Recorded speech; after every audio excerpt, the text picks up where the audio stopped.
Bonjour à toutes. Alors vous êtes nombreuses à m'avoir demandé à faire une vidéo sur les relations à distance. C'est chose faite, c'est ce que je vais faire dans cette vidéo. Je vais vous donner 3 conseils, mais avant ça, je vais faire un petit préambule parce que l'expression relation à distance ne convient pas à toutes les relations à distance. Ce que je veux dire par là, c'est qu'il n'y a pas une relation à distance, il y a des relations à distance. Et votre histoire est différente de l'histoire de la voisine, qui est différente de l'histoire de la voisine. Pourquoi? Parce qu'il y a plein de paramètres qui rentrent en ligne de compte. Depuis combien de temps vous vous connaissez? Est-ce que vous avez déjà habité ensemble ou pas? Est-ce que vous connaissez, et je vais revenir dans mes conseils, la durée de cette mise à distance? Quelle est la durée de cette mise à distance? Est-ce que c'est 2 mois? Est-ce que c'est 2 ans? Est-ce que c'est 6 ans? C'est pas la même chose. Quelle est la solidité de votre couple? Et ça, je vous renvoie aux autres vidéos. Enfin bref, vous voyez qu'il y a plein de paramètres différents, ce qui fait que tous les conseils sur les relations à distance ne vous concernent pas ou ne s'appliquent pas à vous. Aujourd'hui, on a une énorme mobilité par rapport à la génération de nos grands-parents. Les grands-parents, ils se sont rencontrés à un endroit, ils sont restés toute leur vie à un endroit. Si on prend ma génération, eh bien, on a une énorme mobilité, on franchit toutes les frontières, on prend l'avion régulièrement, donc on va en vacances à des milliers de kilomètres, on fait des rencontres, ensuite on rentre chez nous. Et ça change vraiment la donne. Ça veut dire qu'aujourd'hui, il y a beaucoup plus de gens qui sont confrontés à cette situation de la relation à distance. Ne serait-ce que dans un couple, à un moment donné, professionnellement, il y en a un qui va avoir une opportunité, qui va aller travailler 6 mois ici, qui va revenir. Et on va avoir beaucoup plus de voyages professionnels. Donc, ça me paraît important d'en parler en vidéo. Voilà, ce préambule étant fait, mes conseils arrivent et voici le premier. Et ce premier conseil, il commence par quelque chose, on va dire, c'est plutôt du bon sens et peut-être que vous en avez déjà l'intuition, mais ça me paraît important de le redire, c'est que l'intimité, et j'entends par là l'intimité physique, pas l'intimité, voilà, on se parle au téléphone et on a une énorme connexion, donc c'est de l'intimité. Je parle vraiment de l'intimité physique, on est tous les deux, on se touche. Cette intimité physique, l'affection, le sexe, c'est quelque chose d'essentiel dans une relation. Donc vous devez chercher à suspendre cette intimité physique le moins de temps possible. Voilà, si vous n'en aviez pas l'intuition, c'est très important, je vous le dis. Je vais vous donner un exemple. Il vaut mieux se voir fréquemment et de manière régulière, peut-être une fois par semaine ou une fois tous les 15 jours ou une fois par mois et garder cette régularité tout au long de la relation plutôt que le premier mois ou les 2 premiers mois se voir toutes les semaines, tous les week-ends et ensuite faire une grande période durant laquelle on ne va pas se voir. Vous allez chercher l'intimité, enfin vous allez chercher à avoir un contact physique le plus régulièrement possible. C'est un peu comme quand vous faites du sport. Si vous voulez progresser, c'est mieux d'aller faire un footing ou d'aller à la salle un jour sur 2, même si vous n'y allez qu'une demi-heure, plutôt que d'y aller une fois par semaine, mais d'y aller à fond. Donc, cherchez à garder cette régularité et à essayer de maintenir cette fréquence la plus haute possible. Et vous devez toujours avoir 2 dates en tête. En tout cas, c'est quelque chose qui me semble hyper important. 2 dates en tête. Quelles sont-elles? La première date, c'est quand est-ce qu'on va se voir la prochaine fois? Quand est-ce qu'on va se retrouver? Ça ne doit pas être un problème de s'entendre sur cette date, de fixer cette date. Pourquoi? Parce que si c'est un problème, ça veut dire qu'il y a une volonté de la part de l'une des 2 personnes de rendre ça compliqué, de ne pas avoir cette date. Ça dit quelque chose. Deuxième date que vous devez avoir en tête, la fin de la relation à distance. Quand est-ce qu'on va se retrouver réellement? Parce que si vous partez en relation à distance, vous ouvrez une parenthèse, d'accord? Cette parenthèse, elle ne doit pas rester ouverte. Si cette parenthèse reste ouverte, encore une fois, ça dit quelque chose. Ça dit qu'il y a une des 2 personnes qui n'a pas envie que cette parenthèse se ferme, qui n'en éprouve pas le besoin. Donc vous devez vraiment chercher à borner cette relation à distance. Et ça rejoint ce que je vous disais au début de la vidéo, on a plein de relations à distance qui sont différentes et il y en a pour qui c'est clairement établi dès le début. C'est 2 mois, c'est 3 mois, c'est 6 mois, c'est 1 an. Mais en tout cas, il y a cette fin. La parenthèse, elle est fermée. On n'est pas dans quelque chose d'imaginaire. C'est-à-dire que si je démarre une relation à distance et qu'on ne sait pas quand ça va se terminer, voilà, c'est quelque chose d'imaginaire. On peut imaginer tout ce qu'on veut, mais tant qu'on n'a pas cette borne de fin, ça reste de l'imagination. C'est comme quelqu'un qui se dit « Ah, la maison de mes rêves, je vais faire ceci, je vais faire cela. » Ok, mais t'as pas un terrain sur lequel bâtir cette maison. Mon deuxième conseil, c'est un conseil qui s'applique à toutes les relations, mais qui est encore plus important dans les relations à distance. C'est que vous devez vous investir tous les 2 à la même mesure. Il ne doit pas y avoir une personne qui fait tous les efforts et l'autre qui se laisse porter. Ça, c'est très problématique. Et dans le cadre des relations à distance, on a pas mal d'efforts à fournir en plus qu'on n'a pas à fournir dans une relation où on habite dans la même ville. Il faut organiser, il faut payer le voyage, il faut prendre du temps pour aller voir l'autre. Donc tout ça, ça fait quelque chose, un effort supplémentaire que vous ne devez pas être la seule à faire. Si vous vous retrouvez dans cette relation où c'est systématiquement vous qui prenez le volant, qui prenez le train, qui prenez l'avion, qui vous tapez des kilomètres pour aller le rejoindre, eh bien ça crée un déséquilibre.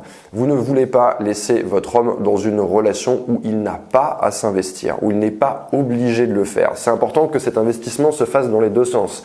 Pourquoi? Parce que c'est en investissant dans la relation, dans l'entité relation, qu'on maintient notre amour. C'est un petit peu compliqué, c'est un petit peu étrange peut-être comme concept, mais on pense souvent à tort que parce qu'une chose est importante, eh bien naturellement on va s'investir pour cette chose. Or c'est plutôt l'inverse qui se passe en réalité. C'est parce qu'on s'investit beaucoup pour une chose que cette chose est importante. C'est comme une partie de poker. Si vous jouez une partie de poker avec des jetons de 1 centime, imaginons que votre relation c'est la partie de poker, vous jouez avec des jetons de 1 centime. Ok, vous jouez des micro-mises, c'est pas du tout important. S'il se passe un truc à un moment donné, qu'il faut quitter la table de jeu, c'est pas grave. Maintenant, si vous jouez avec des jetons de 100 €, c'est plus la même chose. La partie, elle est beaucoup plus importante. Alors, j'ai pris l'exemple du poker. Je ne suis pas en train de réduire cet investissement à de l'argent, évidemment, puisque c'est un investissement de toute nature. C'est voilà, de la créativité, de la présence, du temps, de l'argent, évidemment, ça rentre en ligne de compte, puisque c'est quand même un investissement. Mais c'est l'investissement au sens large. Vous devez chercher à garder cet investissement réciproque.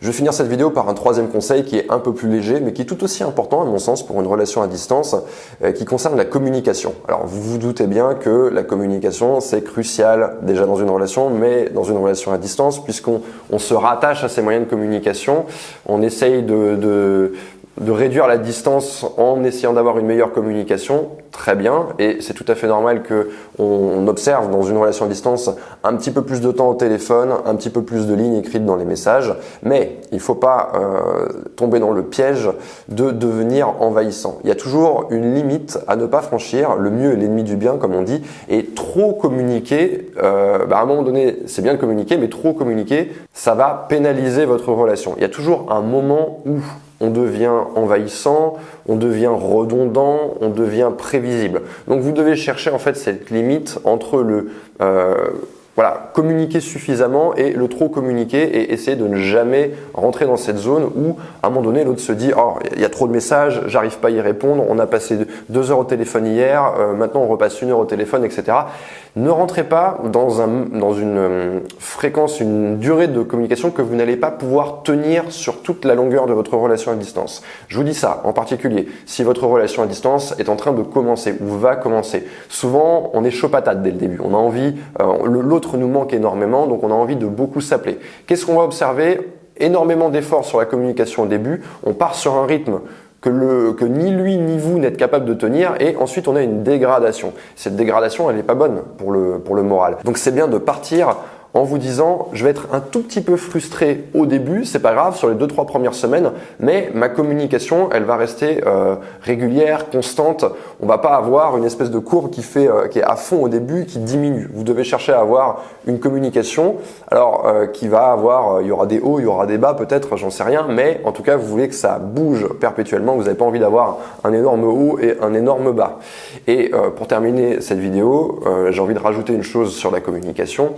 Les moyens qui s'offrent à vous sont nombreux. Ne vous limitez pas. Essayez en fait, si vous voulez, de ce besoin de communication, cette envie que vous avez de parler avec l'autre, essayez de ne pas en faire quelque chose de quantitatif, essayez plutôt d'en faire quelque chose de qualitatif. Et pour moi, dans ce qualitatif, il doit y avoir la notion de surprise, d'imprévisibilité. C'est-à-dire que vous ne devez pas installer des routines. On dit souvent, ouais, le couple, la routine, c'est l'ennemi du couple. C'est la même chose à distance. Si vous vous appelez 1 heure tous les soirs, vous êtes en train de créer une routine. Donc vous devez essayer de varier, de jongler avec les différents moyens de communication qui sont à votre disposition. On pense tout de suite à Skype, message, FaceTime, etc. Enfin, se voir au téléphone, s'appeler au téléphone et s'écrire. Mais il y a plein d'autres choses que vous pouvez faire. Et je ne sais pas si vous y avez pensé, mais vous pouvez utiliser la voie postale. Je sais que c'est un petit peu désuet de nos jours, mais il y a plein de choses à faire. faire avec une boîte aux lettres. Je parle pas nécessairement d'écrire manuscrit et d'envoyer des lettres, mais vous pouvez par exemple faire livrer quelque chose à la personne que vous aimez. Vous pouvez lui envoyer un livre que vous avez lu et marquer quelque chose, je sais pas, derrière la couverture, un petit mot et lui envoyer. Ne pas le lui dire. Vous voyez, on peut créer de la surprise comme ça. En fait, je t'envoie un livre, mais je ne te préviens pas à l'avance, parce que si je te préviens à l'avance, évidemment, ça va gâcher toute la surprise. Vous pouvez, si votre homme habite dans une grande ville où il y a pas mal de services, généralement, il y a pas mal de choses qu'on peut faire. Je sais que moi j'habite à Paris, il y a plein de sociétés qui vont vous livrer des trucs au bureau, qui vont vous livrer des gâteaux, qui vont vous livrer des fleurs, enfin que sais-je encore. Donc vous pouvez essayer d'aller chercher des choses un petit peu originales comme ça, et surtout, très important, essayez de varier. Ne répétez pas la même séquence chaque semaine, essayez d'avoir quelque chose de différent. Il y a un jour où vous n'êtes pas écrit, c'est pas grave. Il y a un jour où vous écrivez plus. Essayez d'y aller vraiment à l'envie, aussi en fonction de ce que vous avez envie de partager, de ce qui vous arrive dans votre vie, et essayez vraiment de communiquer sur un plan émotionnel, à savoir, je vais t'envoyer quelque chose, par exemple, qui m'a touché, qui m'a fait rire, ou en tout cas qui va provoquer une émotion chez l'autre personne. Voilà les 3 conseils que j'avais envie de vous donner dans cette vidéo sur les relations à distance. Je vais peut-être faire d'autres vidéos sur le thème si vous avez des questions, donc je vous invite à les poser en commentaire. En attendant, si vous voulez plus de conseils, plus d'articles, plus de contenu, je vous invite à faire plusieurs choses. D'abord, vous pouvez aller sur mon site, il y a le lien qui est dans la description, c'est hommeexpliqué.fr, et vous allez trouver des articles. Il y a beaucoup d'articles qui accompagnent les vidéos, ou alors qui sont des articles sans vidéo, et vous allez trouver du contenu complémentaire qui va venir appuyer ce que je dis. Vous pouvez vous inscrire à ma newsletter, regardez dans la description, c'est pareil, il y a une surprise qui vous y attend et je poste dans ma newsletter des conseils inédits qui ne sont pas sur YouTube et qui ne sont pas dans mes articles. Et enfin, je vous invite à vous rendre en librairie ou à aller sur Amazon, même chose, le lien est dans la description. Si vous voulez vous procurer mon livre, Comment mettre un homme dans votre poche, et dites-moi ce que vous en avez pensé, j'attends vos retours avec impatience. Je vous dis à très bientôt.